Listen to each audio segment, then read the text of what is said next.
यअलमु मा बैन अयदीहिम व मा खल्फहुम व ला युहीतून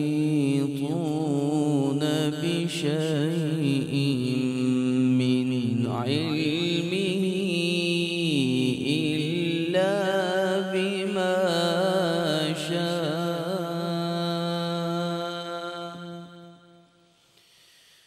वसिअ कुर्सियुहु अस्समावाति वल अर्द वला यऊदुहु हिफ्ज़ुहुमा वहुवल अलियुल अज़ीम।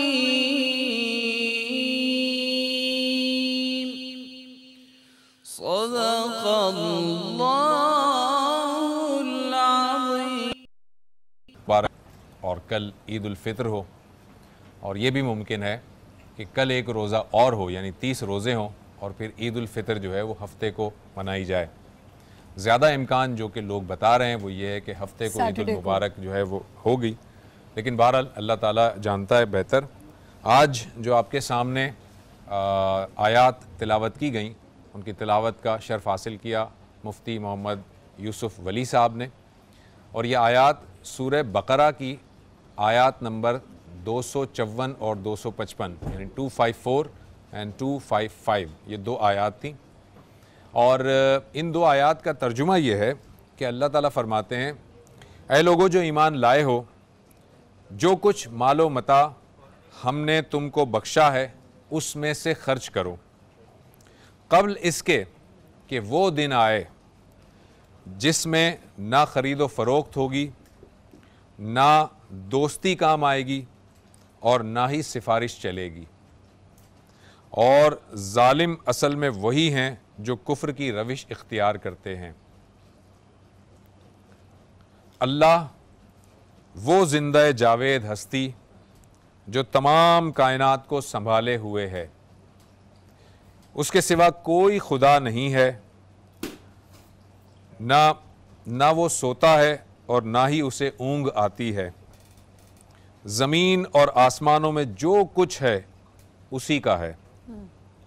कौन है जो उसकी जनाब में सिफारिश कर सके? जो कुछ बंदों के सामने है उसे भी वो जानता है, और जो कुछ उनसे ओझल है उससे भी वो वाकिफ़ है, और उसकी मालूमात में से कोई चीज़ उसकी गिरफ्त इदराक में नहीं आ सकती इल्ला ये कि किसी चीज़ का इल्म वो खुद ही उनको देना चाहे। इसकी हुकूमत आसमानों और ज़मीन पर छाई हुई है, और उनकी निगहबानी इसके लिए कोई थका देने वाला काम नहीं है, बस वही एक बुज़ुर्ग बरतर ज़ात है। ये जो मैंने आपके सामने तर्जुमा पढ़ा, ये तर्जुमा आयतुल कुर्सी का तर्जुमा है, और इससे पहले वाली एक आयत थी। मजमूई तौर पर अगर हम बात करें तो अल्लाह ताला इसमें फ़रमाते हैं कि ऐ लोगो, जो कुछ हमने तुम्हें दिया है उसमें से खर्च करो, और उस दिन से पहले पहले खर्च करो जब वो दिन आएगा कि जब तीन चीज़ें नहीं चलेंगी। ना तो ख़रीदो फ़रोख्त होगी उस दिन, ऐसा नहीं होगा कि तुम कोई चीज़ ख़रीदो फ़रोख्त करके अपने लिए कोई नेकी ख़रीद सकोगे, नहीं ख़रीद सकोगे। ये फरमाया कि कौन है जो उसकी जनाब में, उसके हुजूर में उसकी इजाज़त के बग़ैर सिफारिश कर सके। तो यहाँ से ये भी पता चला कि जो लोग भी अम्बिया, सालिहीन, हुफ़्फ़ाज़ किराम, जो लोग भी अल्लाह के हुजूर में सिफारिश या शिफ़ाअत फ़रमाएंगे, वो अल्लाह के हुक्म से और अल्लाह की इजाज़त से ही फ़रमाएंगे। उसकी इजाज़त के बग़ैर कोई सिफारिश भी नहीं कर सकता, और ना किसी की सिफारिश चलेगी। और उसके बाद अल्लाह ताला ये बता रहे हैं कि वो सिफारिश और ये तो चीज़ें होंगी उसकी इजाज़त के साथ, मगर उसके साथ साथ अल्लाह ताला ये कह रहा है कि जो पूरा इल्म है जिसका मैंने रखा हुआ है अपने पास, उसमें से मैं जिसे चाहता हूँ उससे किसी को इदराक करता हूँ या किसी को देता हूँ। जिसे अल्लाह ताला चाहता है वो इल्म नवाजता है। जिसे आयतुल कुर्सी तबर्रुक के तौर पर आपके सामने तिलावत की गई। लेकिन आज का हमारा टॉपिक होगा इख्तिताम रमज़ान के हवाले से। इख्तिताम रमज़ान के हवाले से हम ये भी डिस्कस करेंगे कि थोड़ा सा रोयत हिलाल के मसले को भी थोड़ा सा डिस्कस कर लेंगे। कुछ ये भी डिस्कस करेंगे कि शव्वाल का जो अब महीना आने वाला है, शव्वाल का महीना, उसमें क्या नबी सल्लल्लाहु अलैहि वसल्लम ने बातें बताई हैं शव्वाल के लिए। ईद उल फितर उसके अंदर आएगा, और फिर इसके साथ साथ पूरा जो साल अब गुजरेगा, रमज़ान के बाद का जो पूरा साल गुजरेगा, बदल जाती है। हम सब के सोने जागने के टाइमिंग भी बदल जाते हैं, खाने पीने के टाइमिंग भी बदल जाते हैं, थोड़ा सा टेम्परामेंट भी चेंज हो जाता है, थोड़े से तरबियत वाला अंदाज हो जाता है। लेकिन जैसे ही रमज़ान ख़त्म हो जाता है उसके बाद उसी तरह से वापस आ जाते हैं, मस्जिदें फिर खाली हो जाती हैं, और फिर जो है वो इसी तरह से गहमा गहमी और हम अपनी दुनिया के अंदर मगन हो जाते हैं। तो ज़रा इस पर भी गुफ्तगू करेंगे कि रमज़ान के बाद के जो अय्याम हैं उनको कैसे गुजारना होगा। सही, लेकिन मेरे ख्याल से हमारे पास अब हमें किचन में जाना है, अब हम किचन में चलते हैं। अस्सलाम वालेकुम। वालेकुम अस्सलाम। क्या हाल है आपके फरजाना? मैं ठीक हूँ, आप कैसी? मैं बिल्कुल ठीक हूँ। क्या बन रहा है? तंगड़ी कबाब। तंगड़ी कबाब दोबारा से? नहीं, आज टिक्के बन रहे हैं। आज हम बना रहे हैं चिकन मंदी। चिकन मंदी बन रही है आज। चिकन मंदी आज थोड़ी सी जो है वो लंबी रेसिपी है, क्योंकि इसके 2-3 प्रोसीजर हैं जो हमें करने होंगे, और राइस तो होंगे ही होंगे। राइस होंगे। सबसे पहले मंदी के स्पाइसेस बता देती हूँ। उसके लिए आपको चाहिए 1 टीस्पून के करीब लौंग का पाउडर है, पिसा हुआ धनिया है 1 टेबल स्पून, ये चला जाएगा इसमें। दालचीनी का पाउडर जाएगा 1 टीस्पून, हल्दी है 1 टीस्पून के करीब। इसके अलावा ये जायफल है 1 टीस्पून, ये इसमें चली जाएगी। जवत्री कहते हैं। हाँ, जायफल अलग होता है, जवत्री अलग। अच्छा, जवत्री अलग होती है। 1 टीस्पून सौंठ का पाउडर है, 1 टेबल स्पून जो है इसमें जीरा पाउडर चला जाएगा। से है ना इसके भी ये तमाम मसाले आपको मिक्स करने हैं। मिक्स करने के बाद इसमें से 2 टेबल स्पून 6 पीसेस टिक्के के बनवा लिए। आप स्किन के साथ भी ले सकते हैं और विदाउट स्किन भी ले सकते हैं। मैरिनेट करना है नमक के साथ। लेमन जूस है, ये लेमन जूस इसमें मैं डाल दूंगी। नमक इसमें जाएगा 1 टेबल स्पून के करीब, ये आपने इसमें डाल दिया। और ये जो हमने स्पाइसेस बनाए हैं इसमें से 2 टेबल स्पून भर के आप इसमें ऐड कर देंगे। ठीक है, ठीक है। इसको लगा के आपने रख देना है। उसके बाद आपको क्या करना है कि इसको मैरिनेट करके रखेंगे, फिर इसको शैलो फ्राई करना है कि इस पे कलर आ जाए। ठीक है। फिर दूसरी तरफ हमें क्या करना होगा कि हमें प्याज लेनी है बारीक चॉप्ड। ऑयल में हम प्याज को फ्राई करेंगे। फ्राई करने के बाद ये साबित गरम मसाला है जिसमें छोटी इलायची है 4 से 5 दाने, लौंगे हैं और तेजपात का पत्ता है 3 अदद ले लें। ठीक है, ये दालचीनी, ठीक है। ये 4 चीज़ें चली गई गरम मसाले में। जब आपकी प्याज नरम हो गई, आपने गरम मसाला उसमें ऐड किया। उसके बाद आपको 5 से 6 हरी मिर्चें चॉप करके ऐड करनी है। ठीक है, फिर आपने जो ये टिक्के के पीसेस फ्राई करे हैं ये उसमें डाल देंगे, पानी डालेंगे और उसको गलाएंगे। जब ये चिकन के टिक्के के पीसेस गल जाएंगे, मैं इसलिए अभी बता रही हूँ कि फिर वो हमारा सिलसिला टूट जाता है, वक्त भी नहीं मिलेगा, बाद में टाइम नहीं मिलेगा। सही है। फिर जब चिकन आपकी गल जाएगी, आपको चिकन के पीसेस उसमें से निकाल लेने हैं। फिर जो यखनी बचेगी उस यखनी के, फिर उसके बाद जब आपके चावल बिल्कुल दम पे आ जाएंगे तो आप चावल निकालेंगे, उस पर चिकन के पीसेस रखेंगे जो पक्के हुए थे, और आप उसमें कोयले का अगर धुआं देना चाहें वो भी दे सकते हैं। और चिकन की मंदी की जो चटनी होती है वो भी मैं साथ बनाऊंगी। अच्छा, वो भी साथ बनेगी। और ये चिकन मंदी आज मेरे ख्याल है एक ही चीज़ बने, क्योंकि यही इतनी ज़्यादा बन जाएगी। इसमें चावल की भी दूसरी भी है हमारे पास, वो है वर्मिसेली बॉल्स हैं, पोटैटो वर्मिसेली बॉल्स। ओहो हो बनेंगे साथ। तो ये एंड के दिनों में ये सब आज आपने, अच्छा ये ईद वाले दिन, ईद वाली है ना, दावत के लिए आप बना सकते हैं। बिल्कुल, चले जी, हम ये बनाते रहेंगे। हमें मेरे ख्याल से नात की तरफ जाना है। नात के लिए हमारे साथ मौजूद हैं मोहम्मद शाहजेब। अस्सलाम वालेकुम शाहजेब। अस्सलाम वालेकुम। वालेकुम अस्सलाम। आप क्या सुनाएंगे बेटा आज? बहुत ही खूबसूरत एक कलाम है, बलगल उला बे कमालही कशफत दुजा बे जमालही। बिस्मिल्लाह कीजिए। बलगल उला बे कमालही बलगल उला बे कमालही कशफत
मोहम्मद नबील जो कि फाउंडर एंड CEO हैं एडवन रोबोटिक्स के, जो कि एक NGO है। अस्सलाम वालेकुम। वालेकुम सलाम, कैसे हैं भाई आप? खैरियत से? अल्लाह का शुक्र, बिल्कुल ठीक ठाक। आप सुनाएं? और उनके साथ तशरीफ़ रखती हैं न्यूट्रिशनिस्ट हैं। हाँ, न्यूट्रिशनिस्ट को ज़रा फोकस करके बोलना पड़ता है, वरना जो है आपकी ज़ुबान जो है वो जवाब दे जाती है। कैसी हैं आप? अस्सलाम अल्लाह का शुक्र, वालेकुम अस्सलाम। कैसे हैं आप लोग? ठीक बिल्कुल ठाक? खैरियत, बिल्कुल खैरियत। बस अब कुछ घड़ियों का इंतजार I know, अब वो एक माइंड हो जाता है ना, यहाँ तो आपको पता हो कि अच्छा जी अब यहाँ कल है रोजा या नहीं है, बिल्कुल। वो पता नहीं होता ना, तो आप कंफ्यूज ही रहते हैं। एक तो ये भी मसला है कि वो कंफ्यूज भी रहते हैं, दूसरा ये कि जो एक महीने की कंटिन्यूसली ये जो हमने एक्सरसाइज की है ना, अब जो है ना वो कह रहे हैं स्टेमिना जो है वो जवाब देने लगा है, वो एग्जॉस्ट हो गए, वो बिल्कुल और वो कहते हैं ना वो लबेदम आके ज्यादा वो एहसास होता है कि बस अब वो हो जाए, अब रिवॉर्ड मिल जाए इसका। बिल्कुल। अच्छा जी, पहले आपसे स्टार्ट करते हैं, थोड़ा सा इसके बारे में हमें बताएं, अपने NGO के बारे में। अच्छा, it's not an NGO actually, it's a company. ठीक है। और इसका मकसद एक्चुअली ये है कि हमारा जो एजुकेशन सिस्टम है उसको रिफॉर्म किया जा सके। हाँ। अगर आप देखें हमारा जो करंट एजुकेशन सिस्टम है, स्कूलिंग खास तौर पे, तो बच्चों को वो लॉजिकल थिंकिंग, क्रिटिकल थिंकिंग के ऊपर काम नहीं कर रहा। सिर्फ बच्चा ये होता है कि वो याद कर रहा है। स्कूल में इंट्रोड्यूस की जाए कि बच्चा ना सिर्फ टेक्नोलॉजी सीख सके, बल्कि आगे जो उसकी क्रिटिकल थिंकिंग है या प्रोजेक्ट बेस्ड लर्निंग है वो भी कर सके। तो ये एडवान रोबोटिक्स क्या? एडवान रोबोटिक्स जो है रोबोट मैन्युफैक्चर करती है, ठीक है, रोबोटिक किट्स मैन्युफैक्चर करती है, ताकि जो स्कूल के बच्चे हैं वो खुद से अपने छोटे छोटे रोबोट्स बनाएं क्लास के दौरान, और फिर जब वो 8th ग्रेड में निकले तो उन्हें टेक्नोलॉजी खुद से डेवलप करनी आती है। मतलब अच्छा, तो आप लोग बहुत चाइल्डहुड से ही बच्चों को टेक्नोलॉजी की तरफ लेके आ रहे हैं कि वो खुद, जैसे हम बाहर भी देखते हैं कि बहुत जगह ऐसा होता है ज़ुबैर साहब कि वो इस तरह की जो चीज़ें हैं, टेक्नोलॉजी पजल टाइप के जो होते हैं वो जोड़ते हैं, ऐसी चीज़ें वो बनाना सिखा रहे थे, तो ये विच इज़ वेरी गुड। कि हमने रिसेंटली स्टार्ट किया हुआ वो 2nd ग्रेड से ऑनवर्ड्स है, ठीक है, और जो नेक्स्ट ईयर हमारा प्लान है वो ये है 1st ग्रेड से ऑनवर्ड्स। अच्छा, ठीक है। तो आपका कहने का मतलब है कि 8th तक जब वो जाते हैं तो वो इतने वेल ट्रेंड हो जाएंगे कि वो खुद टेक्नोलॉजी को समझेंगे और बनाएंगे। बिल्कुल, मुझे ये बताएं कि इसको बनाने के लिए ज़ाहिर है आपको हर चीज़ पुर्जा जोड़ना, हर चीज़ करनी पड़ती है, और ज़ुबैर साहब तो ज़्यादा बेहतर समझते होंगे कि टर्म्स को नहीं समझती, तो इसका क्या है कि टीचर्स ऐसे रखने पड़ते हैं जो वेल ट्रेंड हो, इंजीनियरिंग की हो, या क्या है? देखें, टीचर्स का तो ऑब्वियसली आपको अच्छे रखने पड़ते हैं। अनफॉर्चुनेटली अभी जब हम स्टार्ट कर रहे हैं, हम लोग तकरीबन 50 से ज़्यादा स्कूल्स हैं ऑल ओवर द पाकिस्तान जहां हम ये इंटीग्रेट कर चुके हैं, तो सबसे ज़्यादा जो हमने कमी देखी है वो टीचर्स की देखी। तो वेल ट्रेंड टीचर्स जो बच्चों के लिए होता है वो डिफरेंट मॉड्यूल्स हैं, 2 क्लास के लिए अलग है, 3 के लिए अलग, 4 ऑनवर्ड्स अलग है। तो आइडिया ये है कि 2 क्लास में जब बच्चे हैं तो वो मैकेनिकल डिज़ाइनिंग वगैरह सीख सकें, 3-4 में आए तो वो प्रोग्रामिंग सीख सकें, इलेक्ट्रॉनिक्स सीख सकें, और जब ऑनवर्ड्स आगे आए तो वो जो बेसिक स्ट्रक्चर्स हैं ना, बेसिक कंपोनेंट जो हम लोग इंजीनियरिंग में सीखते हैं वो सीख सकें, ताकि उन्हें सारा ओवरऑल पर्सपेक्टिव पता चल जाए कि कोई भी टेक्नोलॉजी डेवलप करनी है तो उसका क्या तरीका। वैसे मैं इसमें एक बात बताऊं कि फैकल्टी डेवलपमेंट तो खैर बहुत ज़रूरी है, फैकल्टी तो बिल्कुल होनी चाहिए, डेवलप भी होनी चाहिए, मैच्योर होनी चाहिए, लेकिन एक चीज़ जो है नाजरीन आपने भी नोट की होगी कि पहले जो दौर था जब कंप्यूटर और IT नहीं था इतना ज़्यादा, ये गैजेट्स नहीं थे, कंप्यूटर नहीं था, उस वक्त जो उस्ताद होता था ना वो बहुत ज़्यादा नॉलेजेबल होता था और उसका शागिर्द उसको फॉलो करता था, और शागिर्द के पास उतनी नॉलेज नहीं होती थी, और ये एक नॉर्मल सा सीक्वेंस था। लेकिन जब से ये गैजेट्स आए ना, अब मैंने देखा है कि उस्ताद से ज़्यादा शागिर्द इसको जानता है। जो आपको नहीं पता होंगे और आप अपने बच्चे को देंगे वो ट्यून करके दे देगा कि ये ऐसे है। तो जब से ये टेक्नोलॉजी आई है ना, तो हमारे बच्चे हमसे भी आगे जो है वो होते हैं टेक्नोलॉजी के पर्सपेक्टिव में। जाहिर है नॉलेज और तजुर्बा उनका उतना नहीं होता, एक्सपीरियंस आप ही का चाहिए, तजुर्बा आप ही का चाहिए, लेकिन इनको जो है ना वो इस टेक्नोलॉजी का बहुत अच्छा इल्म होता है। तो इस टेक्नोलॉजी के इल्म के साथ अगर आपका एक्सपीरियंस इसमें ब्लेंड हो जाए तो क्या ही बात है फिर। बिल्कुल सही कह रहे हैं, और मैं बड़ी हैरान हो रही हूँ कि बच्चे इसमें इंटरेस्ट भी ज़्यादा लेंगे, क्योंकि देखिए पढ़ाई से बच्चे ना बुक्स खोल खोल के भी एक तरह से हमारे यहाँ हो गया है कि बुक्स वही ग्रेड में जाना है, आगे जाना है, पढ़ो और चले जाओ। अगर कोई एक्टिविटी है तो बच्चे बहुत ज़्यादा इंटरेस्ट लेंगे। मैं बताऊं आमना, अब पाकिस्तान में भी हम रोट लर्निंग की जगह एक्टिव लर्निंग को कर रहे हैं, और जैसे ज़ुबैर साहब ने कहा कि टेक्नोलॉजी में बच्चे बहुत अच्छे हैं, उसके साथ अगर हमारे टीचर्स का असातिज़ा का जो एक्सपीरियंस है, क्योंकि वो जो इमोशनल अटैचमेंट होती है टीचर की विद द एक्सपीरियंस, उसके साथ वो अगर टेक्नोलॉजी के साथ प्लस हो जाए ना, जमा हो जाए, तो वो सोने पे सुहागा का काम करता है। बिल्कुल सही कह रही है, क्योंकि वही चीज़ होती है जो कॉन्फिडेंस देती है। अब ज़रा गुल की तरफ आ जाते हैं कि अब रोज़े ख़त्म हो रहे हैं, होपफुली इंशाल्लाह, बस अब 2 दिन रह गए, और अब ये जो रोज़े ख़त्म होंगे, ज़ाहिर लोगों का खाना पीना सब चीज़ें वैसे ही स्टार्ट हो जाएंगी।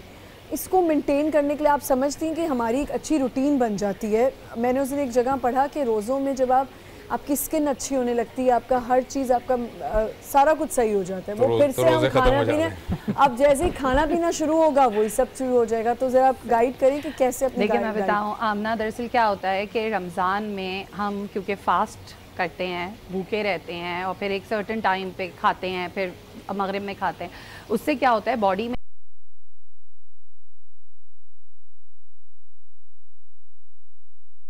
वो शुरू होता है, और जब वो फैट्स ब्रेक डाउन होता है, उसका वो टूटता है, तो डेफिनेटली जो स्टोरेज फैट है वो निकलेगा, तो एक्सेसिव फैट बॉडी में से खत्म होगा। तो इसलिए जो बहुत सारे लोगों को ये होता है कि जी रमज़ान में हमारा वेट हमने कंट्रोल कर लिया और ये कर लिया, और जो सबसे अच्छी चीज़ है वो ये है डिटॉक्सिफाई हो जाती है बॉडी, कि बॉडी के अंदर से वो जो गंदा वाला फैट होता है वो निकल जाता है। लेकिन अब क्या होता है, हम फ़ौरन ही बस 30 रोजे 29 रोजे हुए, दूसरे दिन बस ईद है, और ईद की सुबह से जो हम शुरू होते हैं वो मीठे ईद को इतना खाते हैं कि लोगों को जो है वो बदहज़मी हो जाती है। एग्जैक्टली, उसका रीज़न ही ये होता है कि आपकी बॉडी मैकेनिज्म एक सर्टेन तरह का होता है, उसको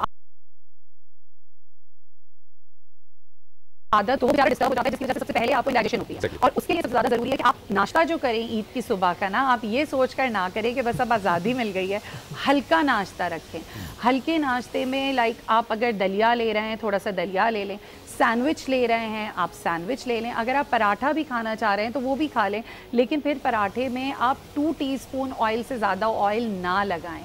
और उसके लिए मैं हमेशा कहती हूँ आप रोटी बनाएं और ऊपर से उसके दोनों तरफ जो है वो असली घी, या मैं तो कहती हूँ मक्खन लगा लें। हाँ बिल्कुल, मैं तो कहती हूँ बेस्ट है, आप मक्खन लगा लें, खुद भी खा लें, बच्चों को भी दे दें, वो बेस्ट है आपके लिए। कि रोटी बना टीस्पून आपने मक्खन लेकर और उस पर आगे पीछे लगा लिया और आपने उससे नाश्ते का अपना स्टार्ट कर लिया, ना कि वो हाँ शीर खुरमा खाना हमारी रिवायत है, लेकिन किसी ने ये नहीं कहा, किसी किताब में नहीं लिखा पूरा बोल ख़त्म करना है। हाँ बिल्कुल सही है, वो आप जो है वो 1 आध चम्मच खा लें, थोड़ा सा खा लें, और उसके बाद जो है वो पूरे दिन की भी रूटीन में ये है कि फैट्स को जितना कंट्रोल कर सकते हैं ना, पोर्शन कंट्रोल करें, आप अपने कार्ब्स को कंट्रोल करें। आप शुगरी फॉर्म में होते हैं ना, हमारे पास क्या है, बस ईद होती है, फिजी ड्रिंक पीने का बस वो हो जाता है कि जी अब तो हमें आज़ादी है, हम तो फिजी ड्रिंक पिएंगे। फिजी ड्रिंक्स तो वैसे भी आम दिनों में भी आपको नहीं पीनी चाहिए।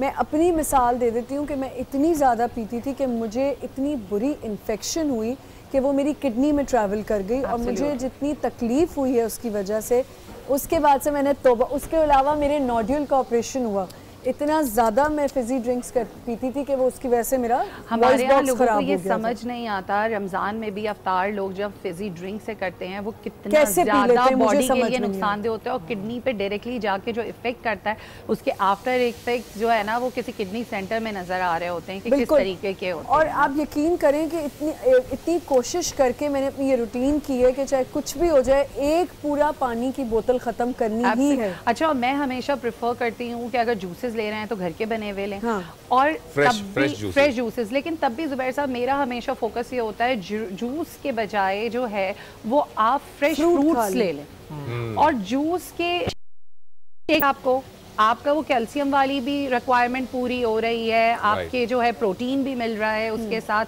और आपको शुगर कम से कम मिल रही है। अगर आप फ्रूट खा रहे हैं तो उसमें फाइबर मिल रहा है, तो अगर शुगर भी है उसके अंदर आपकी, तो शुगर के साथ साथ आपका फाइबर भी है जो कि उसे कंट्रोल कर रहा है और आपकी डाइजेशन प्रॉपर हो रही है। तो ये चीज़ें हमें समझना ज़रूरी है कि हमें अपना पोर्शन कंट्रोल करना है, हमें अपने फैट्स को कंट्रोल करना है, जो कि हम ईद पर नहीं करते, बस खाते हैं तो खाते चले जाते हैं। बिल्कुल जी, आप कुछ। अच्छा, मुझे नबील ये बताइएगा कि आपका ये जो प्रोजेक्ट है, पहले तो ये बताएं कि आपने कब स्टार्ट की है आपकी कंपनी जो आप कह रहे हैं, और दूसरा अभी तक कितने स्कूल्स हैं जिनमें आपने बच्चों के सिलेबस में ये चीज़ इनकॉर्पोरेट भी करें? सही, ये 2016 में मैं मास्टर्स करके आया था साउथ कोरिया से, तब स्टार्ट किया था मैंने ये चीज़। तकरीबन 2 साल हुए हैं। तकरीबन 2 साल हुए हैं। स्टार्टिंग में तो समझें कि बहुत मुश्किल था, स्कूल वाले ये चीज़ मानने पर तैयार नहीं थे कि स्कूल का बच्चा जो है वो कैसे सीख सकता है। फैकल्टी तो अलग बात है, और फिर उसके बाद जब कुछ मानने लगे कि हाँ ये चीज़ हो सकती है, तो फिर ये बात आई कि हमारी फैकल्टी ग्रूम कैसे होगी। तो स्टार्टिंग में बहुत प्रॉब्लम रही थी, समझे कि पिछले 1 साल तक हमारे स्टार्ट होने से नहीं। और अब अल्हम्दुलिल्लाह ये है कि अभी जो हमारा सेशन स्टार्ट हो रहा है 2018 और 2019 वाला, इसमें अराउंड 50 स्कूल्स हैं जो कि इस चीज़ में ऑल ओवर द पाकिस्तान जो कि कन्वेंस हो चुके हैं कि हाँ ये चीज़ बच्चों के लिए ज़रूरी है और लर्निंग आउटकम भी आ रहा है। 50 स्कूल्स हैं? 50 स्कूल्स, और ये सारे प्राइवेट स्कूल्स हैं ऑब्वियसली। तो उसके अंदर यानी आपने उनकी लैब सेट करवाई है, क्या किया है? ठीक है, इसके अंदर होता ये है कि एक तो लैब सेट करवाई है, ठीक है, कंप्यूटर लैब नॉर्मली वो यूज़ कर रहे होते हैं, और उसके अलावा पूरा का पूरा करिकुलम स्कूल्स को हम डिज़ाइन करके देते हैं। टीचर ट्रेनिंग पूरी की पूरी करके देते हैं। इनफैक्ट इतना अच्छा करिकुलम डिज़ाइन करके देते हैं कि हर पीरियड के हिसाब से उन्हें पावर पॉइंट प्रेजेंटेशन दी गई होती है, ताकि टीचर्स को प्रॉब्लम ना हो ये चीज़ आगे कन्वे करने के। वी कैन अंडरस्टैंड कि जो स्कूल फैकल्टी है नॉर्मली वो टेक्निकली इतनी ज़्यादा साउंड नहीं होती, और ये सब्जेक्ट मोर लाइक टेक्निकल ज़्यादा है इसके अंदर, तो इस वजह से हमें उन्हें रिफ्रेशर्स वगैरह देने होते हैं। तो अभी जो है अच्छा इसके लर्निंग आउटकम बड़े अच्छे हैं। हमारे साथ ये हुआ था कि कुछ स्कूल्स हैं जो ऑन बोर्ड आए हुए हैं ऑलरेडी, तो उनके स्टूडेंट्स ने ये चीज़ें उन्होंने इंटीग्रेट की, तो उन्होंने कुछ कॉम्पिटिशन्स होते हैं इंटरनेशनल, उन्होंने पहले कराची से विन किया प्राइज़, और फिर उसके बाद वो यूएस भी गए, ठीक है, with in 2 years of period उस चीज़ को प्रेजेंट करने के लिए। आपकी ये जो रोबोटिक किट है, आपकी जो है मेरे ख्याल में किचन की तरफ हमने जाना है, क्योंकि खुशबू बहुत ज़बरदस्त आ रही है, तो ज़रा चलें देखें कि क्या खुशबू है ये। और का अच्छा, जैसे मैं ये हल्का का फ्राई करी, इसमें मुझे कलर देना है, ठीक है। कलर सिर्फ कलर देके आपको निकाल लेना है इस तरह, ठीक है, सारे पीसेस को। जी ये थोड़ा सा वैसे ब्राउन हो गया ज़्यादा, ये अभी पक्के का बॉयल होगा, ठीक है। अच्छा ये अभी बॉयल भी होना है? हाँ, तो ये भी कच्चा है ना, हमें सिर्फ कलर देना है इसको, सिर्फ कलर देना है, ये पका नहीं है। अभी मैं भी सोच रही हूँ कि ये अभी तो डाला यहीं रखा था और ये पक भी गया, इसको सिर्फ कलर दे रही हैं। ओहो, ये सिर्फ कलर देने के लिए। उसके बाद हम पतीली में जो है वो प्याज लाल करेंगे। प्याज लाल नहीं करनी है, सॉफ्ट करनी है। हाँ। उसके बाद उसमें मैं ये जो गरम मसाला दिखाया था, दालचीनी, बड़ी इलायची, तेज़पत्ता, ये जाएगा, हरी मिर्चें जाएंगी, कर लिया था ये चला जाएगा, और जो हमने मंदी स्पाइसेस का बनाए थे ये 2 टेबलस्पून है, ये इसमें चले जाएंगे, काली मिर्चें जाएंगी, नमक जाएगा, और ये पीसेस डालेंगे, और इतना पानी डालेंगे कि चिकन डिप हो जाए पूरी अंदर। फिर उसको पकाएंगे इतना, यानी समझे 15 मिनट आपको पकाना है कि आपकी चिकन गल जाए। जब चिकन गल जाएगी फिर आपको ये पीसेस उसमें से निकाल लेने, ठीक है। फिर 3 कप मैंने चावल धो के भिगोए हुए, आपको वो डालने हैं उसमें, वो पकाने हैं। जब उसका पानी उसी में वो दम आ जाएगा यखनी में, फिर आप वो चावल निकालेंगे। चावल जब बनाएंगे मैं तब भी किचन में आऊँगी, ताकि हम एक दफ़ा फिर दिखा दें सबको।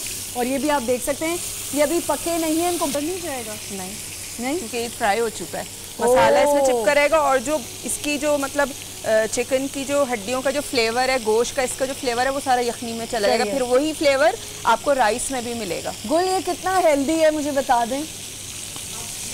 अब ये गुल जो है ना ऑफ कैमरा बताएंगी कितना हेल्दी है, अभी नहीं बता सकती आप ऑलिव ऑयल में, जो ओरिजिनल रेसिपी वो ऑलिव ऑयल में बनती है, ठीक है, लेकिन हम यहाँ ऑलिव ऑयल यूज़ नहीं कर रहे हैं, फ्राई कर रहे हैं, तो ये हेल्दी है। अच्छा, मैं आपको ज़रा सा इंटरप्ट करूँगा, हमें जो है वो एक कलाम की जानिब जाना है, उसके बाद फिर क्योंकि ब्रेक आ जाएगा तो फिर देख लेते हैं हम। हमें मोहम्मद शाहजेब अनीस, शाहजेब क्या सुनाएंगे अब? रमज़ान की हो सकता है आखिरी सातें हों, ठीक है, आज अलविदा माह रमज़ान हो जाए हमसे, तो वही अलविदा माह रमज़ान पेश कर रहा हूँ। बिस्मिल्लाह कीजिए। अलविदा अलविदा माह रमज़ान, अलविदा माह रमज़ान, अलविदा अलविदा माह रमज़ान, अलविदा अलविदा माह रमज़ान। बज़ में अफ़तार सजती थी कैसी, बज़ में अफ़तार सजती थी कैसी, खूब सहरी की रौनक भी होती, खूब सहरी की रौनक भी होती, सब समा हो, सब समा हो रहा सोना सोना। अलविदा अलविदा अलविदा अलविदा। मौलाई मौलाई सैयदी या हबीबी मौलाई। गम का मारा या रसूल अल्लाह, गम का मारा या रसूल अल्लाह। बेसहारा या रसूल अल्लाह। सैयदी या हबीबी मौलाई मौलाई सैयदी या हबीबी मौलाई। मेरा दिल भी निसार जान भी निसार, दिल भी निसार जान भी निसार। जान क्या तुम पे दो जहां भी निसार, उनके मकसद ही और मिल जाए। सैयदी या हबीबी मौलाई मौलाई सैयदी या हबीबी मौलाई।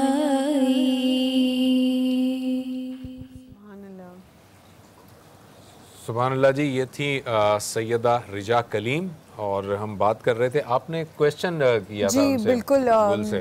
मैंने गुल आपसे पूछा था कि बहुत जगह, मैं दोबारा रिपीट कर देती हूँ सवाल, क्योंकि देखा जाता है कि देहात गांव या हमारे और भी पंजाब साइड की ख़वातीन ये कहती हैं कि जी हम इतना खाते हैं, हम देसी घी भी खाते हैं, जो आप कह रही हैं इससे ये बढ़ जाता है, ये बढ़ जाता है, but they are perfectly fine, they not conscious कि हमारा वेट गेन हो रहा है। वेट गेन एक अलग इशू है, but they think they are very healthy. अगर उनको कोई बीमारियां भी नहीं हो रही होती, ना वो आए दिन नज़ले ज़ुकामों से पड़े होते हैं, ना उनको कोई बुखार ज़्यादा चढ़े होते हैं, ना उनकी हड्डियों में दर्द हो रहा होता है, तो ये एक जगह कहा जाता है इतना नहीं ऐसी चीज़ें खानी चाहिए, और एक जगह देखें वो लोग खा रहे हो, बिल्कुल ठीक है। देखें, सबसे बड़ी वजह यह है कि खालिस चीज़ें, पहले तो ये है कि गांव देहात में हमारे ज़्यादा खालिस चीज़ें मिलती हैं, फ्रेश एयर ज़्यादा होती है, पोल्यूशन कम होती है, तो जो सब्जियां हैं, फल है, उस पर भी पोल्यूशन नहीं होती। और दूसरी बात यह है कि उनका वर्कआउट बहुत होता है।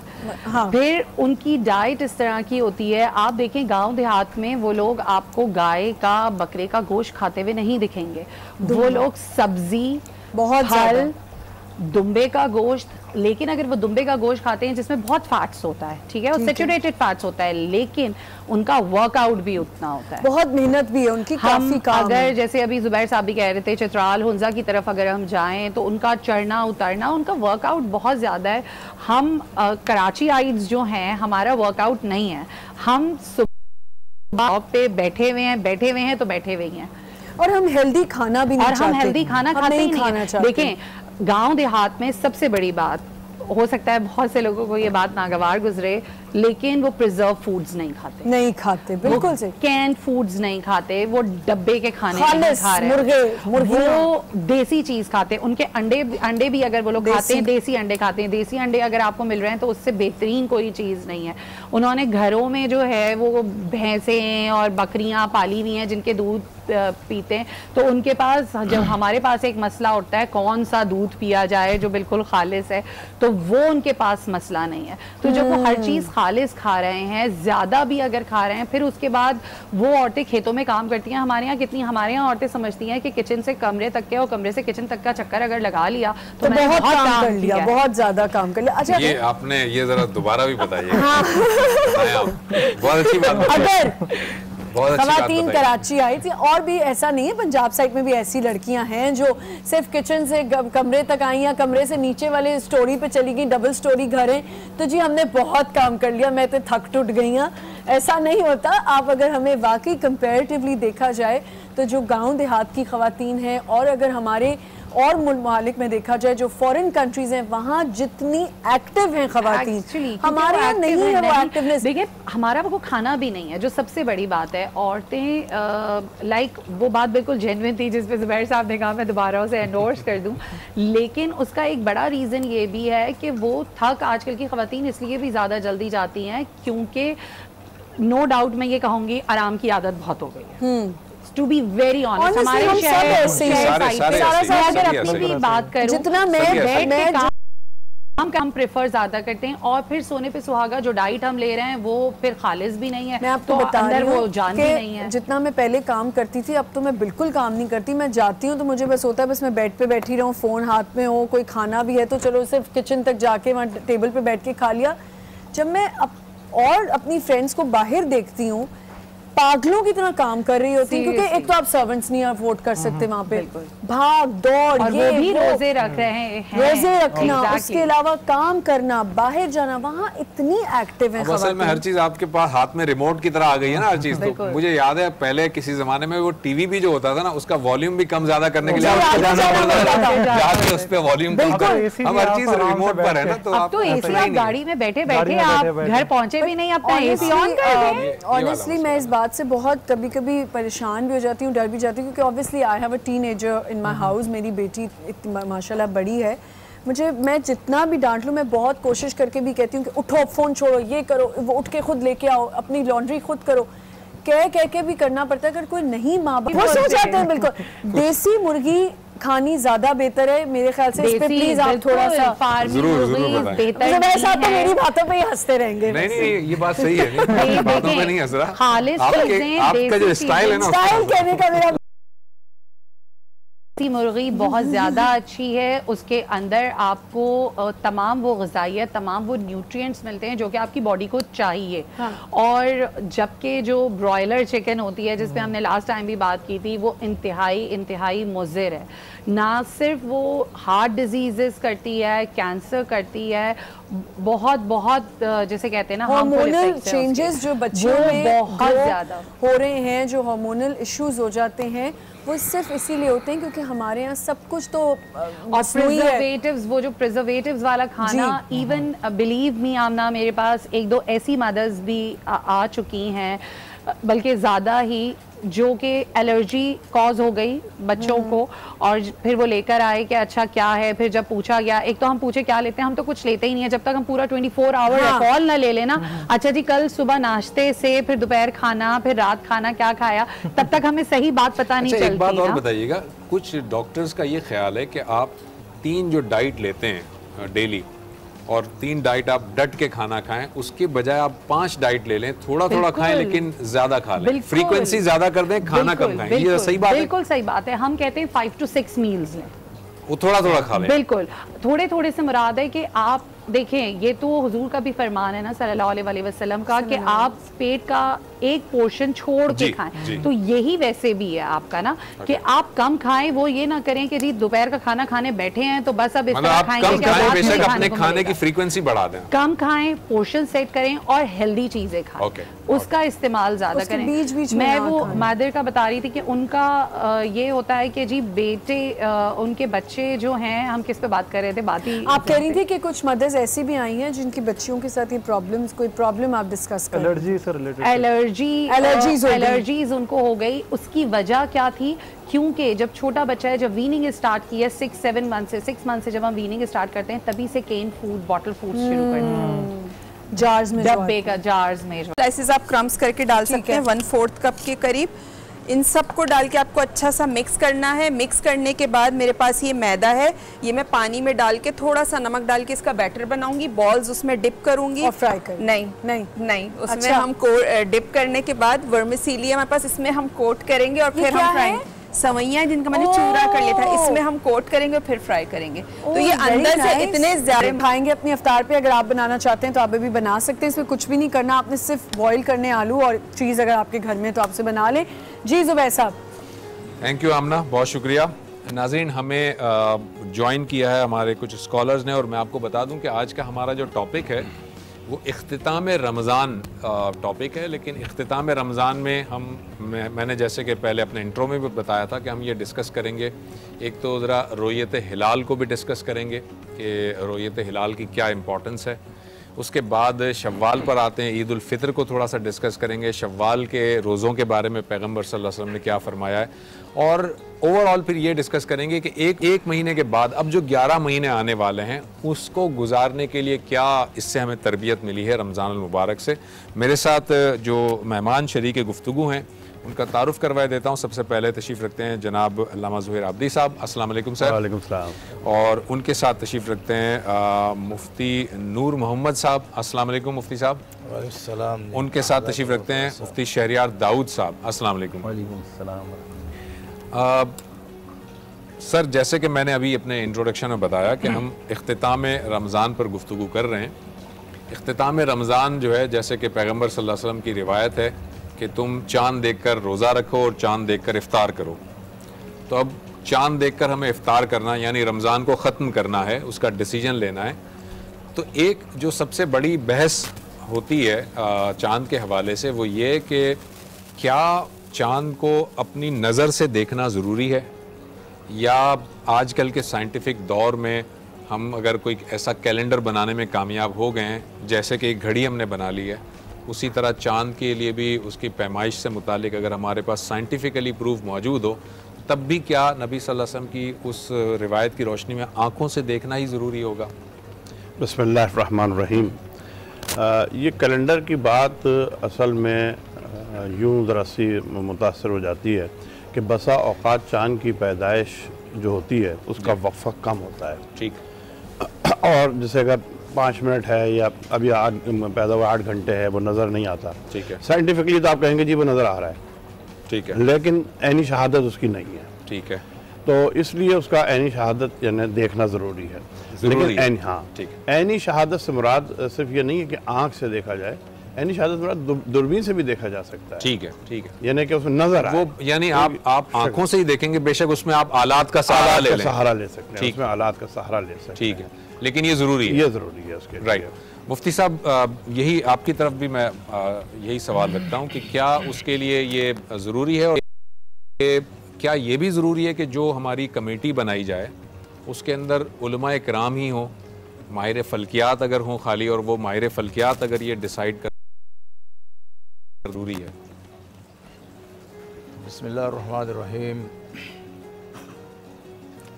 रसूलुल्लाह सल्लल्लाहु अलैहि वसल्लम ने पहले तो हमें बिल्कुल वाज़े और दो टोक अंदाज में ये बताया है कि चाँद देखकर आप रोज़ा रखेंगे और चाँद देखकर ही आप ईद करेंगे। ठीक। इफ्तार करेंगे।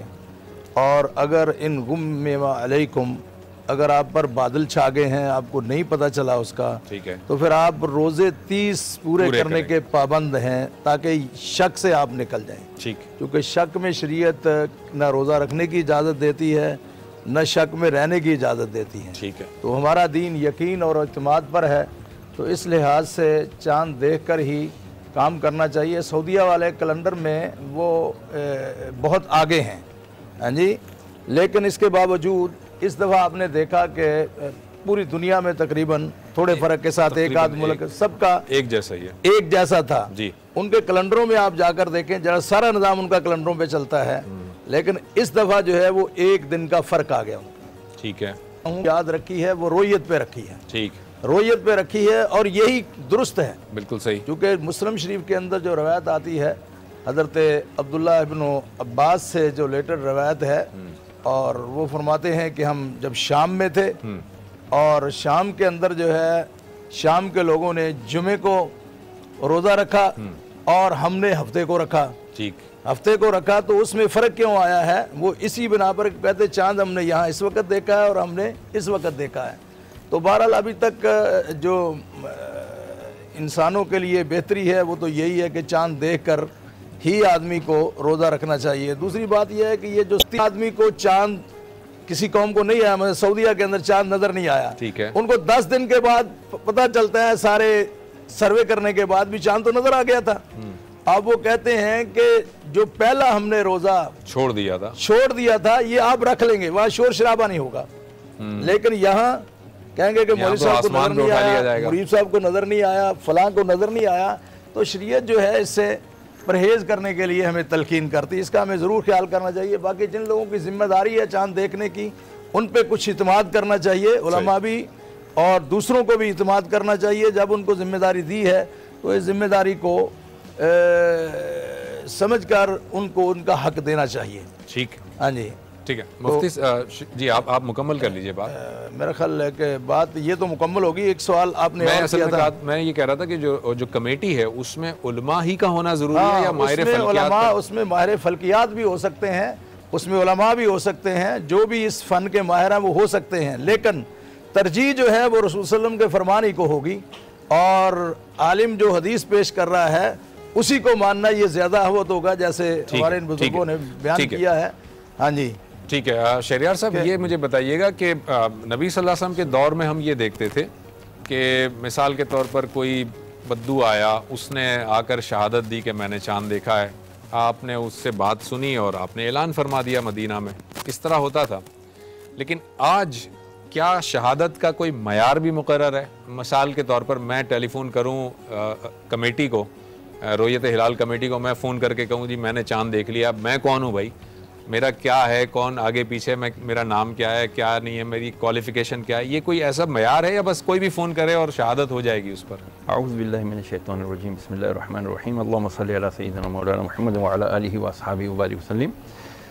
अगर मयार कायम नहीं करेंगे जी तो उस वक्त तक हम यहाँ पर भी मयार कायम नहीं कर सकते। ठीक, नंबर 1। सेकंड ये कि जब हम इमाम बुखारी रहमतुल्लाह अलैह का नाम सुनते हैं ना, तो हमारे पास एक बहुत हाई स्टैंडर्ड मेंटेन नजर आता है। ठीक है, कि जब वो कोई हदीस लिया करते थे तो उसकी 7 पुश्तों को देखा करते थे कि उनमें कोई कज़्ज़ाब। इसके लिए एक मियार इमाम बुखारी रहमतुल्लाह अलैह ने मुकर्रर किया और उसको माना गया। नबी करीम अलैहिस्सलाम ने जैसे शहादत ली जी, उस वक्त यकीन जानिए हर एक सच्चा हुआ करता था। और नबी करीम अलैहिस्सलाम अल्लाह अज़्ज़ा व जल के अता किए हुए इल्म गैब से जान लिया करते थे बंदा सच बोल रहा है। सही, ठीक है ना। अब रही ये बात, आपका सवाल मैं थोड़ा सा रिलेटेड इसको भी करूंगा कि क्या माहिरीन फलकियात आ सकते हैं? जी बिल्कुल आ सकते हैं, but the thing is that कि उनको वॉच करना चाहिए। उनका जैसे एनुअल कॉन्फिडेंशियल रिपोर्ट्स बना करती हैं, उनकी ACR देख लेनी चाहिए कि कहीं ये बंदा अच्छा शहरियार साहब, आपको थोड़ा सा रोकूंगा, एक ब्रेक का वक्त हुआ है, आप अपनी बात मुकम्मल कर लीजिएगा। ब्रेक के बाद एक छोटा सा हम ब्रेक लेने जा रहे हैं और ब्रेक के बाद जब आएंगे तो शहरियार साहब की बात को पहले मुकम्मल करेंगे। वेलकम बैक नाजरीन। ब्रेक्स पे जाने से पहले मुफ्ती शहरियार दाऊद साहब अपनी बात मुकम्मल कर रहे थे, लेकिन बीच में ब्रेक आ गया था। सर आप पहले बात मुकम्मल कर लीजिए। मैं अर्ज़ कर रहा था कि जैसे आपने अर्ज़ की, शायद फरमाया कि नबी करीम अलैहिस्सलाम ने बद्दू की शहादत लेकर फिर ऐलान फरमा दिया चांद का जी। तो इस बात से ये भी इशारा मिलता है कि उस वक्त बंदों के किरदार का मयार बहुत हाई हुआ करता था। वो सच्चे हुआ करते थे और वो फजूल बात नहीं किया करते थे, वो जानते थे कि हम किसके सामने अपनी बात रख रहे हैं, नबी करीम अलैहिस्सलाम के सामने। अब रही ये बात कि आज के दौर में जब हम कहते हैं कि क्या हम माहिरीन फलकियात को दाखिल करें, बिल्कुल दाखिल करें, इस्लाम उसकी इजाज़त देता है। साथ में अलबत्ता ये ज़रूर देख लेना ज़रूरी होगा कि वो कैरेक्टर वाइज कैसे हैं, कि अगर हम उनकी बात को मिसाल के तौर पर उलमा किराम की बात आ जाती है कि नहीं, लेकिन माहिर फलकियात उसको साबित कर देते हैं और वो साबित हो भी जाता है, तो होना तो यही चाहिए कि सब एक कंसेंसस कर लें और कोई अगर उलमा किराम की बात को काट और जबरदस्ती अपनी बात को इंप्लीमेंट कराना चाह रहा है, then we have to look, इसके कैरेक्टर को देखना पड़ेगा। जैसे मैंने अर्ज किया, बहुत आसान तरीका ये है कि जब आप टीम में कोई बंदा लें तो पहले उसका कैरेक्टर यानी ACR चेक कर लिया करें, बंदा किस तरह से पढ़ कर कहां से आया है, उसका क्या म्यार है, क्या है। ये चीजें वैसे भी गवर्नमेंट की जिम्मेदारी होती है कि वो इन चीजों को अपनी कंसिडरेशन में ले। ठीक है, ठीक है। अल्लामा साहब, रोयत से बाद ये तो एक बेसिक मसला हो गया, उसके बाद ज़रा मुझे बताइएगा कि ईद उल फितर के हवाले से पैगम्बर सल्लल्लाहु अलैहि वसल्लम की क्या इरशादात हैं? इससे पहले मैं ज़रा सा एक पैगाम ख़ास तौर से अपने उन नाजरीन के लिए जो अमेरिका, यूरोप वगैरह में रहते हैं, ईद उल फितर के हवाले से, क्योंकि मेरे पास बड़े सिलसिले में फ़ोन भी आते हैं और आप ज़ाहिर सबके पास ही आती होंगी तलाक, वहाँ 3-3, 4-4 ईदें होती हैं, 3-3, 4-4 ईदें होती हैं यूरोप में, अमेरिका में। कुछ लोग सऊदी अरब के साथ करते हैं, कुछ ईरान के साथ करते हैं, कुछ पाकिस्तान के साथ करते हैं, कुछ मकामी करते हैं। ये मसला ईरान, सऊदी अरब या पाकिस्तान का नहीं है, ये रोयत हिलाल का मसला है। और आपके पास वहाँ पर वो तमाम फैसला वहाँ पर सब कुछ है, वो सब कुछ मौजूद है, वहाँ तो बहुत आम मौजूद है। तो आप अपना वहाँ पर चांद देखकर तमाम मसालिक के लोग, क्योंकि ये जैसे यहाँ तमाम मसालिक के लोग बैठे हुए हैं, वहाँ भी तमाम मसालिक के लोग बैठकर और चांद देखकर वहाँ के मकाम इज्तिमाइयत का मुज़ाहरा करें ना, बजाय इसके कि टुकड़ियों में वो कर रहे हैं। बड़ी एक अजीब अजीब बातें आती हैं। वो स्कूल में छुट्टी का, वो एक आता है कि कल छुट्टी चाहिए, वो मुझे ईद है, अमेरिका की मैं बात कर रहा हूँ, ये दूसरा आता है दूसरे दिन मुझे आज छुट्टी चाहिए, तीसरा आता है तीसरे दिन मुझे आज छुट्टी चाहिए। तो टीचर्स कहते हैं कि क्या मसला क्या है, उसकी ईद तो कल थी, वो छुट्टी लेके तुम आज मांग रहे हो। तो इस तरह से एक हमारी कौमी, हम अपने मजहब का खुद ही मजाक उड़ाते हैं। सही बात है। तो इसका ताल्लुक मुल्क से नहीं है, यानी इसका ताल्लुक रखते हो अगर वहाँ पे चांद नजर आ गया और चंद लोगों ने, वहाँ के आपके मोतबर लोगों ने, जैसे यहाँ पर हैं, बैठ के ये फैसला कर लिया कि चांद है, तो सब एक ही ईद मनाए। बिल्कुल। तो ये एक मिल्लत के लिए मेरे लिए पैगाम था। दूसरी बात ये कि ईद उल फितर के हवाले से आपने कहा, फितर कहते हैं जैसे फाड़ने को, फातर समावात निकला है जी। और ये ईद जो है दरअसल वो जो रोज़े आपने रखे हैं और अपने आप को गुनाहों से आपने बचाया है और बहुत सी ऐसी चीज़ों से आपने आपको रोके रखा जो आम हालात में आपके लिए जायज़ हैं। खाना पीना आम हालात में जायज़ है आपके लिए। जैसे तो परवरदिगार आलम ने इस आपके तज़किया नफ्स के बदले में आपको एक खुशी महसूस की है कि आप इसको खुशी के दिन के तौर पर मनाएं। और इस दीन में खुशी के भी तरीके देखिए जो है वो दो ही तरीके, जो मैं अभी पहले भी किसी दिन कहा था कि दीन में आप जहाँ भी जाएंगे आपको दो ही फ़लसफ़े, दो ही चीज़। इस खुशी के दिन भी परवरदिगार आलम ने दो चीज़ों से रखा है। पहले है नमाज, एक है नमाज कि जनाब आप अल्लाह की बारगाह में का शुक्र अदा करें कि परवरदिगार तूने हमें गुनाहों से बचाए रखा, तूने अपने रास्ते पे हमें चलाए रखा, तूने अपनी मार्फत दी, तूने अपने अपनी इबादत की तौफीक दी। दूसरे जो आप सदका फ़ित्र निकालते हैं, इन्फाक जो नमाज और इन्फाक वो जो मैं कहता हूँ अक़ीमुस्सलात व आतुज़ ज़कात, अक़ीमुस्सलात व आतुज़ ज़कात, दीन का खुलासा पूरा यही है। तो यहाँ भी परवरदिगार आलम ने इस खुशी के मौके पर भी परवरदिगार ने इंसानों से ताल्लुक़ को कायम रखा है कि अल्लाह की बारगाह में सजदा शुक्र अदा करो और वो जो महरूम हैं उन महरूम को तुम अपने पास से जो तुम ज़्यादा रखते हो। तो आपने बहुत उम्दा तरीके से ये दो बुनियादी चीज़ों की तरफ तवज्जो दिलाई और बहुत ज़बरदस्त ये बात आपने बताई कि ये दो मेन चीज़ें, बाकी उसके कुछ आदाब हैं। मुफ्ती साहब आपकी तरफ मैं आता हूँ।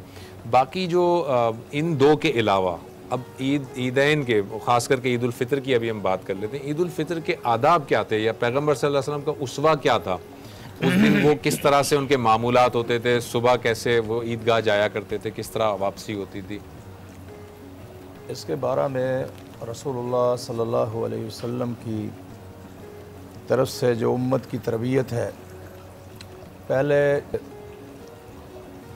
कि मसाकीन को फ़ितराने ज़कातुल फ़ितर जो है वो दे दी जाए ताकि कोई घर और कोई ख़ानदान ऐसा न रहे कि वो उस दिन वो भूखा हो और मुसलमानों की खुशी में वो शरीक ना हो सके। ठीक। तो इसके लिए रसूलुल्लाह सल्लल्लाहु अलैहि वसल्लम का फरमान है कि ईद की नमाज के लिए निकलने से पहले आप फ़ितराना अदा कर देंगे, फ़ितराना अदा कर देंगे। दूसरी शर्त उसकी ये भी लगाई है तोहरतन लिस्साइम कि रोज़ेदार से जो गलतियाँ, कोताहियाँ और सुस्तियाँ हो जाती हैं, आपने फरमाया फ़ितराना अदा करने से अल्लाह आपकी वो कोताहियाँ और सुस्तियाँ, वो गलतियाँ मुआफ़ कर देंगे।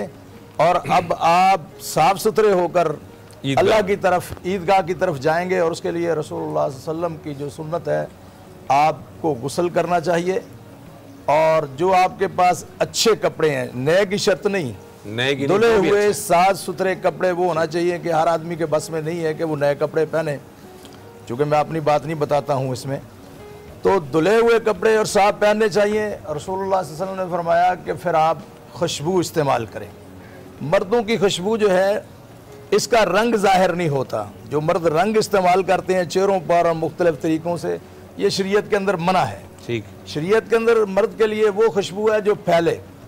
तो औरतों के लिए भी शरीयत ने शर्त लगाई है कि वो ईद की नमाज के लिए जाएं, और उनके लिए ये है कि वो खुशबू इस्तेमाल करें जिसमें रंग हो लेकिन उसकी महक ना हो, वो उसकी खुशबू ना फैले। वरना जो है शरीयत ने उस औरत को जानिया कहा है कि वो उसके लिए दुरुस्त नहीं है कि वो खुशबू इस्तेमाल करे।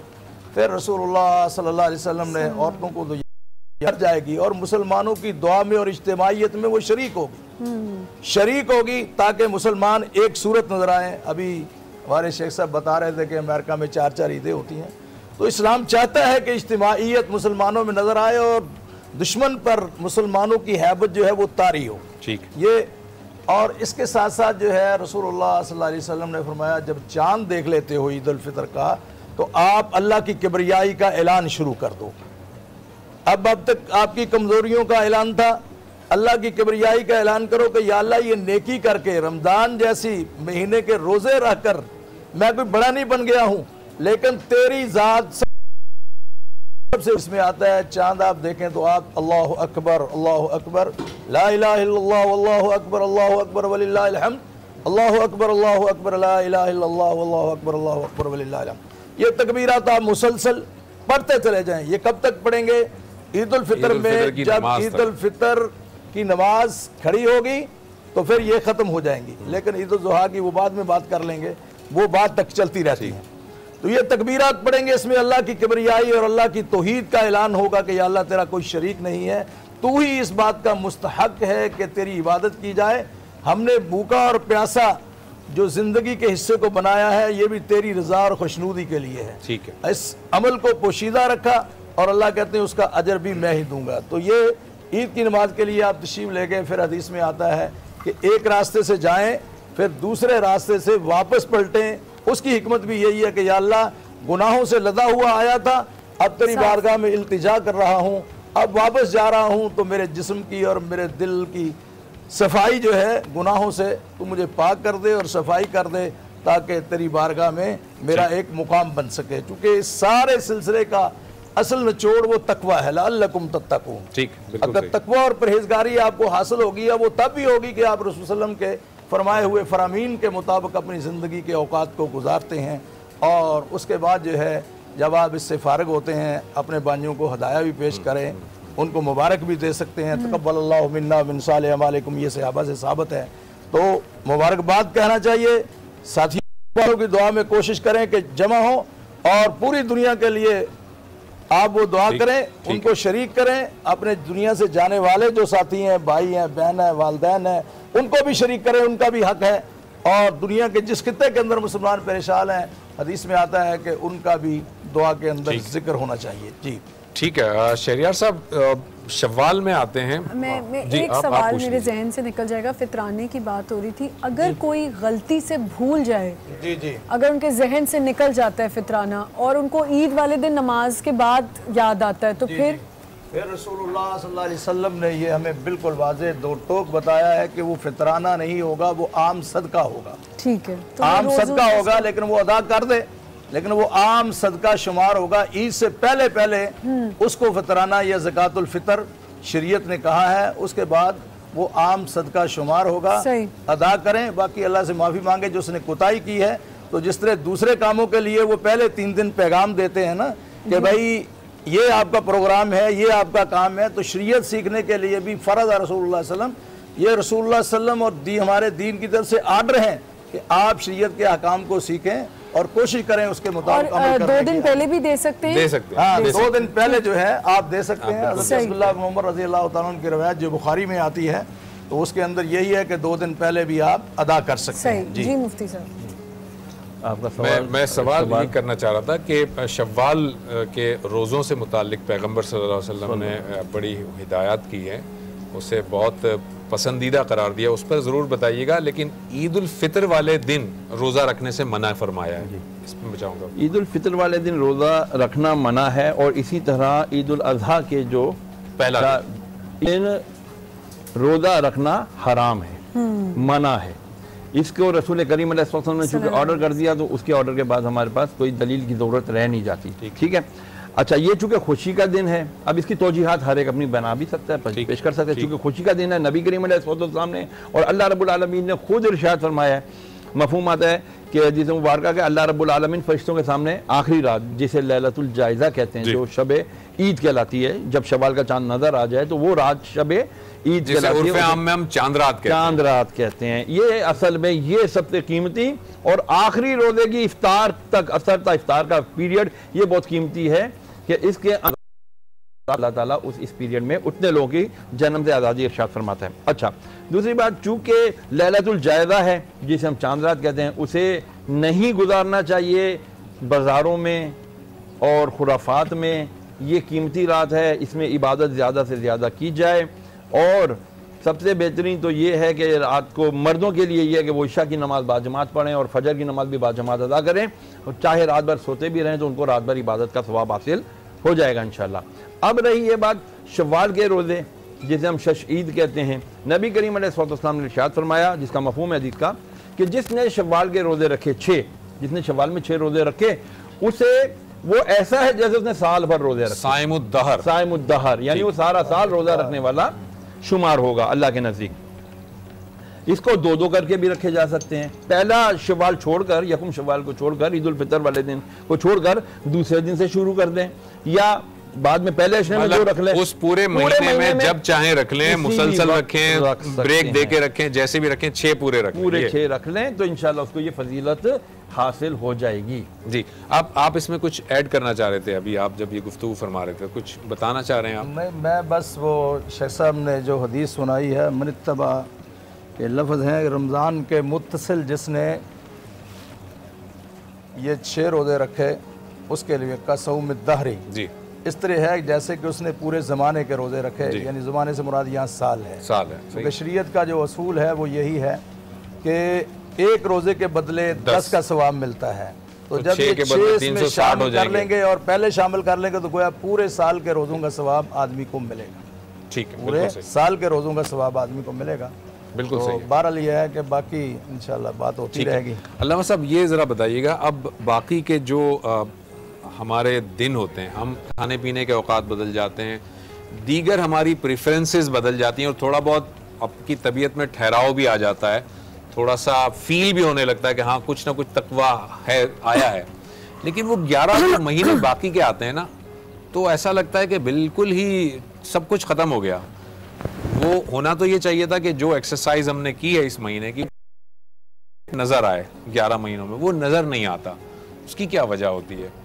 तो इससे पहले मैं फितराने की चूँकि बात आई थी जी, तो ये एक बड़ी वजाहत बहुत ज़रूरी है और मैं बहुत इसको देखता हूँ, नोट करता हूँ और कई जगह मैंने कहा।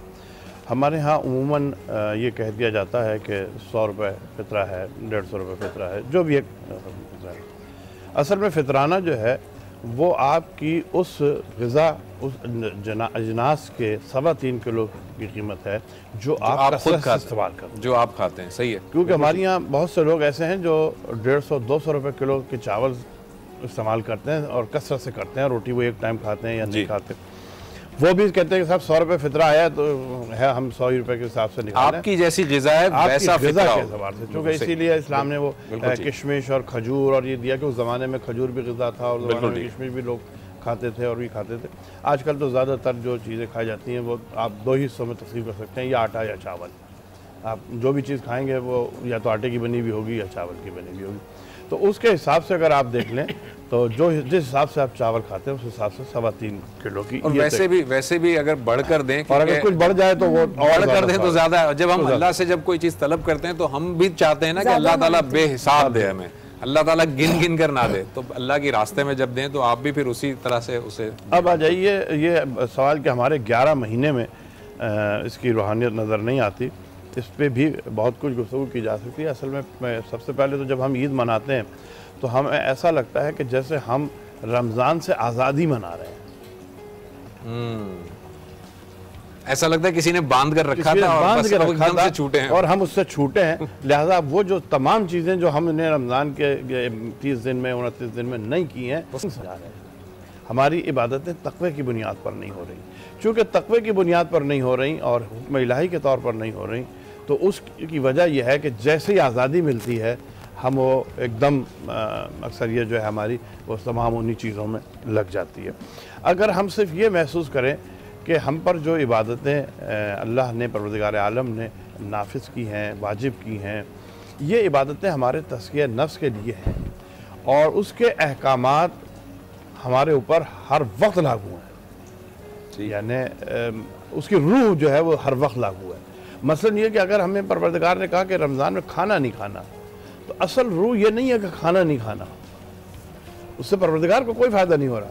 असल रूह ये है कि ये खाना जो नहीं खाना है, ये गरीबों की भूख को महसूस करना है, उस तकलीफ़ को महसूस करना है, और ये कम खाना ख़ुद तुम्हारे अपने जिस्म की सेहत के लिए फ़ायदेमंद है।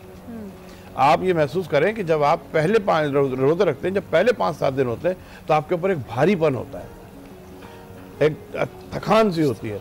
आखिरी 10 रोज़े जब आप रखते हैं तो आप अपने आप को फ्रेश महसूस कर रहे होते हैं, आपको बिल्कुल भूख नहीं लग रही होती। उसकी वजह ये होती है कि आपका ये जो डाइजेस्टिव सिस्टम है, ये डाइजेस्टिव सिस्टम एकदम रिपेयर हो गया होता है, एकदम ओवरऑल हो गया होता है, ओवरऑल हो गया होता है। तो अगर हम ये महसूस करें कि ये इबादतें हमारे जिस्म और हमारे नफ्स और हमारे रूह के लिए, और इस असल मकसद क्या है, इस बात का असल मकसद क्या है, अगर हम उस असल मकसद को सिर्फ समझ जाएं, उसकी ज़ाहिरी शक्ल को हटाकर, तो फिर हम इसको अपने 11 महीने अपने ऊपर लागू करेंगे कि साहब हमने गरीबों की भूख को महसूस करना है, हमने कम से कम खाना है, आखिर वक्त तक नहीं खाना, हमने चीज़ों को ज़िया नहीं करना। जैसे आप जाते हैं, देखते हैं शादी ब्याह में इतना लेकर डाल लेते हैं वो, और उसके बाद फिर वो सारा कुछ ज़ाया होता है। तो रूह असल में इबादत, रूह क्या है कि हमें अल्लाह की तरफ रुजू करना है।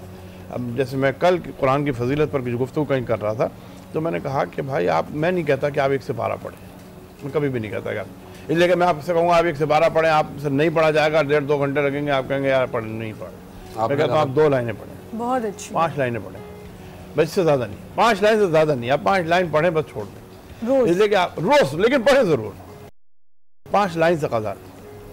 वो 5 लाइन जब आप पढ़ेंगे और आपकी रवानी उस 5 लाइन पे आ जाएगी, तो फिर खुद ब खुद आपका दिल चाहेगा कि आज 5 नहीं 7 लाइनें पढ़ो, आज 8 लाइनें पढ़ो, आज 10 लाइनें पढ़ो।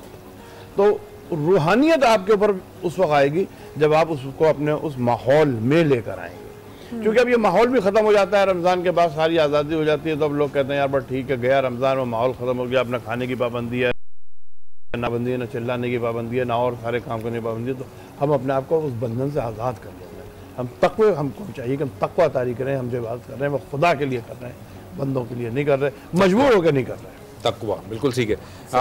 जी मुफ्ती साहब, तक़वे पे बात की अल्लामा साहब ने, और ख़ुद कुरान मजीद भी रोज़े का यही मकसद बताता है, लअल्लकुम तत्तक़ून। तो आप क्या समझते हैं कि जिस तरह से हम रोज़ा रखते हैं, मैं रोज़ा जिस तरह रखता हूँ, आम एक शख्स रखता है, क्या तक़वा उससे हासिल हो रहा है हमें?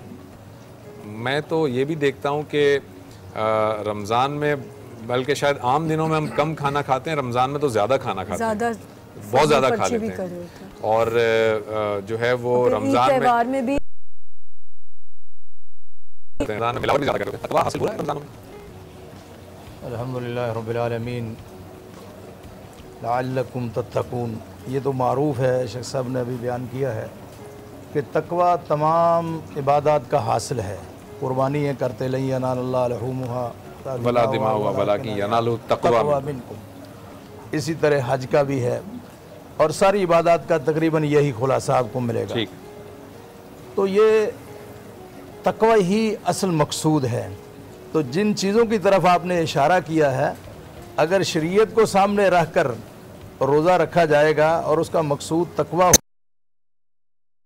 तो में इजाफा कर सकते हैं और ना मिलावट कर सकते हैं, और ना ही जो पेट भर के जो खाने का सिलसिला हमने जारी रखा हुआ है, जो रोज़े का मकसद हम फौत कर देते हैं, ये कभी नहीं करते। इसलिए कि शरीयत ने, रसूलुल्लाह सल्लल्लाहु अलैहि वसल्लम ने, अल्लाहु अकबर कबीरा, इसके बारे में खसूसी जो इसराफ का लफ्ज़ कुरान में इस्तेमाल हुआ है, ये सिर्फ खाने पीने के बारे में इस्तेमाल हुआ है, खाने पीने के बारे में इस्तेमाल हुआ है। अगर आदमी खाने पीने में कंट्रोल कर जाता है तो इसकी 95% बीमारियां ख़त्म हो जाती हैं। आपको मैं आखिरी बात इसमें करता हूँ, अभी मतलब बात तो ज़्यादा करने की ज़रूरत है इसमें, नबी अकरम सल्लल्लाहु अलैहि वसल्लम के दौर में मदीना तैयबा के अंदर एक हकीम आकर बैठे। लेकिन ये हम कंटिन्यू करेंगे, एक ब्रेक हमें लेना